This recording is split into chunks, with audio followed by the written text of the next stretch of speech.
sorry, that was the next thing. Sorry, I told you I was distracted. Bianca, sorry about that. Thank you, Bianca. Can I just tell you, by the way, we're all, I mean, for you being on air, and I know, this is one of those situations where you try to be stoic and focus on the headlines. It's tough. It's tough. So, I also feel for Chris, and I know it's tough for you, and we're all fighting and rooting for him tonight. Well, sorry. I said I wasn't going to do this. Jesus. He's probably sitting at home laughing at me. I have to, when I walk into work every day, and Chris and I are really good friends. We live near each other. And so when I walk into work every day, I have to walk by where Chris is. So I usually go to his office and I say, what's doing. Sometimes I bring the dogs and we just say hello. Anyway, he's just not here. And we have this great relationship. I've known Chris. Chris and I go back to when he and I both worked at ABC. This is the 10th hospital that I have been. I'm sorry. This is the 10th. I apologize. I'm going to try to get through this. This is the 10th hospital that I have been in. And to see the way that these families have to live after this and the heartache that goes so far and so wide.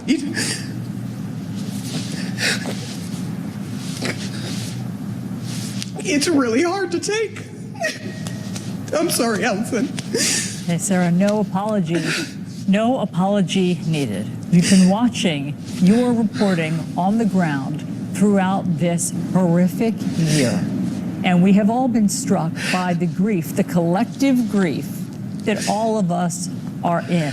And to see these families who are soldiering through it, who are persevering, and who are having to have these funerals in parking lots, like the ones that you showed us, it is just a collective trauma that all of us...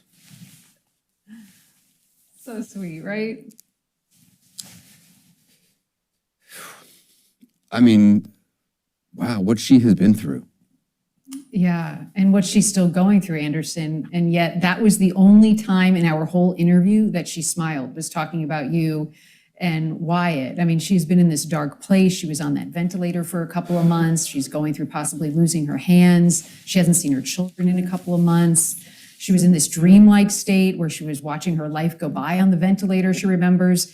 So it's been a really scary time for her, and she hasn't had any visitors. So when we started talking about you, that's when she really lit up. And I think she's really clung to that as sort of this bright spot in all of this. We see what the pandemic has done to her and her family and so many others. And it was... Sorry. It's okay. Jonathan's good with his words, huh? Yeah.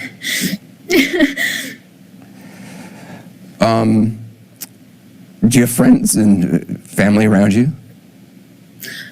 I've been able to have, because my kids tested positive and I was never tested, but they said it was safe to assume that I was positive because my entire family was.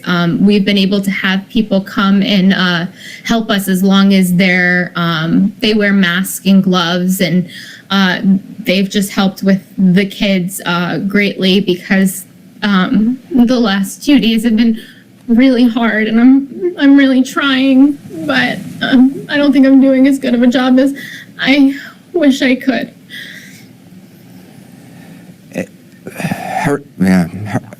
Drew, we love you.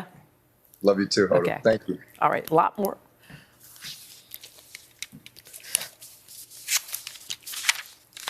Sorry. Hoda. I know, it's a lot. Sorry. Hoda, I'm so sorry, hun. Take a moment. Sorry. It's a lot. I know where your heart is, my dear. I do. How about I read the teas? You Yes, want me please. to? Okay. And Okay. sad news at Good Morning America today. Our talented studio camera operator, Tony Greer, has passed away from complications due to the coronavirus. Robin Roberts choked back tears. We loved every single moment we were blessed to spend and share with Tony. There are 946 positive cases of the virus here in Arkansas. That's 71 more than yesterday. The number of deaths continue to climb as well. 18 people have now lost their lives to complications from COVID-19.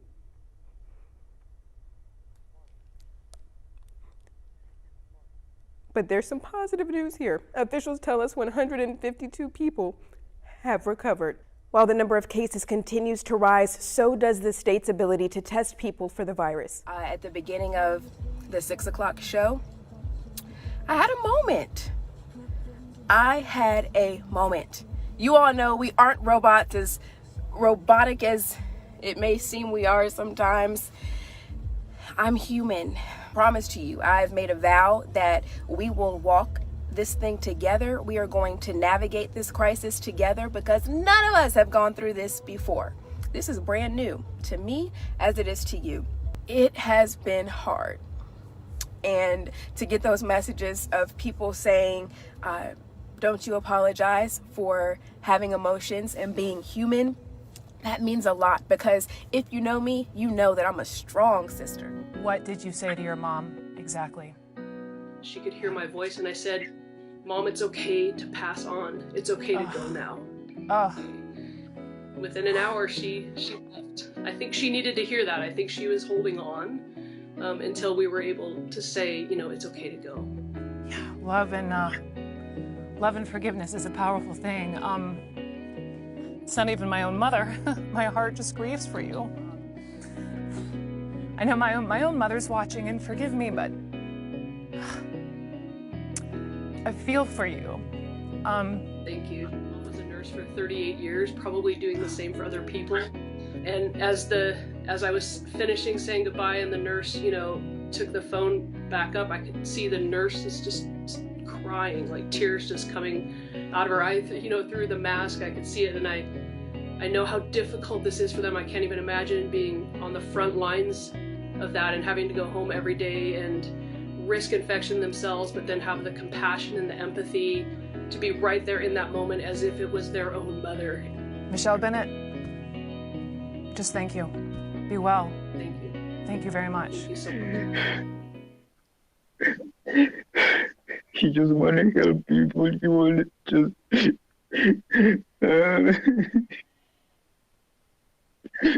just... I know you're heartbroken. I know you are heartbroken. But you know what? People need to see what is being taken from us from this virus. Your husband had already fought through the battles he was supposed to fight. He beat cancer twice. And he was there trying to help everybody else. And people have to know how far our heroes are willing to go, because your heartbreak will never be over. But we can do things to make sure that other doctors don't have to deal with it, Deborah. And I'm sure that if the doctor were here, Dr. Gabrin would be saying, you can't put people in this situation. We got to care more about the people we call our heroes. You are watching CNN, and boy, am I glad to be back. Let me start with a thank you. Thank you for sending me so much love and prayers.